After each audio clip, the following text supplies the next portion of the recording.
Do you want to change who you are? Then change your habits. I'm Sam, and today we're going to be talking about how your habits inform the very person you are.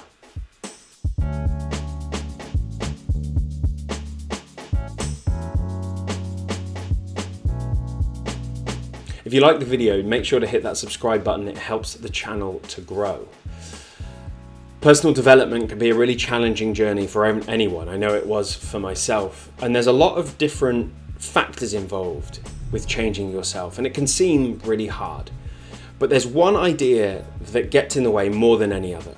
And it's the idea that we are fixed, permanent people, that we have defined characteristics that endure no matter what. If you think about, to describe who you are to someone, you may say something like, oh, I'm really creative, or I'm really funny, or I'm lazy, or I'm stupid, or I don't get things. That you'll say all these words and these labels. We've talked before about how these are actually the ego. These are the sense of self, the stories we tell about ourselves. And we believe that we're born with these characteristics and they're set in stone, and therefore they're really hard to change. We can't change them. I can't change who I am. The thing is, you can. The idea that you are fixed in time is simply an idea.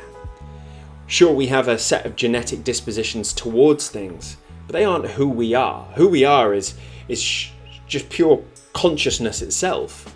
What we do is bring ideas into the world, ideas of who we are. And we do this for a really good reason.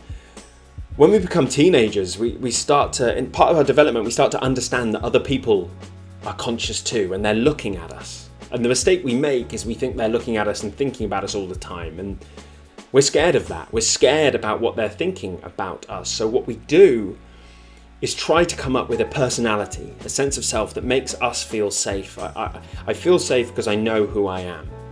And it comes through kind of trial and error. Say one time you haven't got that many friends, so you tell a joke and everyone laughs, and suddenly they like you a bit more, and your brain goes, oh, brilliant, that worked. I made some friends through a joke, so let's try this joke thing, let's try it again. So another scenario happens, you tell a joke, you get a laugh, oh, brilliant, this is amazing. Starting to form an idea, an identity as funny. Another time it doesn't go so well, but that's okay because you've done it enough. You've proved to yourself that you're funny. So if you tell a dud joke, it's all right. I can fall back to the funny thing. It's still part of who I am. So suddenly you become funny. So you're the person who tells jokes. So if you want to tell less jokes, it becomes really hard because you're the person who tells jokes. That's who I am. But the thing is, it's just an idea. And it's an idea that formed from your actions. We're not a set of permanent characteristics. We are what we do. We're a consequence of our actions. Now, habits are recurrent patterns of behaviour that we just do over and over again, often unconsciously. And they stem from the ideas, and they're fueled by the ideas, and they fuel the ideas. We do something, it goes well, so we do it again, and we do it again. So an idea forms around that pattern of behaviour about who we are. And who we are informs our decision making, unconsciously and consciously. So we do the thing. The habit and the idea fuel each other, just in a virtuous circle, round and round and round. I do this thing, so that's who I am who I am, so that's how I do this thing. And we can see how we get trapped in a pattern of behaviour. Now, the key to unlocking this is to disengage from the belief that you are a fixed set of characteristics, to disengage with the idea that you are fixed, and understand you are a consequence of the ideas you hold about yourself and the actions you do in the world. And so the trick is to spend less time thinking about who you are and spend much more time focusing on what you do. Your habits inform the ideas. Let's take an example. Say that you want to become a runner. And so you go for a run for a couple of days and that goes really well. And you're like, oh, I'm feeling great. I've got this new habit of running. And then one day it starts raining. And you're like, oh, well, I'm not going for a run. It's raining. That'll be horrible. Now, this reinforces a story you already have about the other times you started to try and become a runner, and every time it didn't last. Every time you gave up on running. So you're someone who gives up on running, is actually the idea. The habit is actually to give up on running when it gets hard. And you look out the window on that rainy day and someone's running past, and you're like, oh, I wish I was like them. Now, the only difference between you and them, the only difference is they're out running. Probably because they've got an idea that they are a runner. And if they're a runner, they don't miss their run. Not for rain. Certainly not for rain. That's not enough good reason because I'm a runner. The difference between you and them is simply that they're running and you're not. They've got an idea fueled by their behaviors that leads to them to run. But you could run, but you have an idea that you're not a runner. And non-runners don't run in the rain. So in that moment, you want to be a runner, there's only one thing to do. Let's go for a run. And over time, as you go for a run again and again and again, suddenly the idea will form in your head that you are a runner. I know this because it happened to me. About 18 months ago, I hardly ran ever. I'd had these little periods where I'd try and I'd always give up. And I run 3 or 4 times a week now. Night before last, I didn't sleep very well, and yesterday I went for a run, because it usually makes me feel more awake. Because that's the runner's solution to the problem of not feeling awake. 18 months ago, I would have sat on the sofa and watched TV, because that was my idea of rest and recovery. I felt better for the run, because I'm a runner. So we start to see that the things we do actually inform the idea of who we are, and the idea of who we are informs the things we do. It is a virtuous circle. So the trick, the answer, the way to shape this new you is to focus on your habits.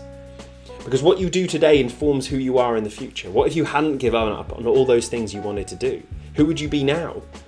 If you did what you did, if you looked at what you do now, who would you be in the future? Letting go of the idea that you are fixed, understanding that your behaviors lead to who you are, is the key to changing yourself. We are a consequence of our habits, of these patterns of behavior. And it's about just doing them again and again and again. James Clear, in the wonderful book Atomic Habits, we might do a video on that at some point about how to form habits. He says, decide who you want to be and prove it to yourself with quick wins. Small little wins, just by doing stuff over and over again. Focus on the process, focus on getting out and changing what you do. It will change who you are. Habits are who we are because they inform the ideas, and the ideas are our sense of self. I used to drink a lot of alcohol. I used to go out quite late, quite often. I don't anymore because I don't have the idea of that person anymore. Sometimes I miss the idea of that person, but I have a different way of being now, and it's formed a lot by my habits and the fact that I like going to bed relatively early. Our habits inform the idea of who we are. The idea of who we are informs our habits. The idea of who we are is harder to break than the action. So focus here. Focus on your habits and your patterns of behavior. You will be able to completely transform who you are. I really hope this helps unlock in you a different way of viewing personal development. It certainly did for me. This sense that there's got to be this arduous, relentless battle with our sense of self. Focus on what you can control. Focus on what you do. I'm a coach. This is what I do with people. I help them to focus on what they do. This leads to changing the idea of who they are, and their lives change. Focus on what you can do, the process. I promise it will lead to a completely different approach to personal development. I'd really recommend James Clear's Atomic Habits as a book, as a resource on how to change habits, and maybe we'll do a video on that in the future. But in the meantime, drop a comment or a like, subscribe, all the YouTubey things. If you've got any questions for me, just get in touch. Until we meet again, take care.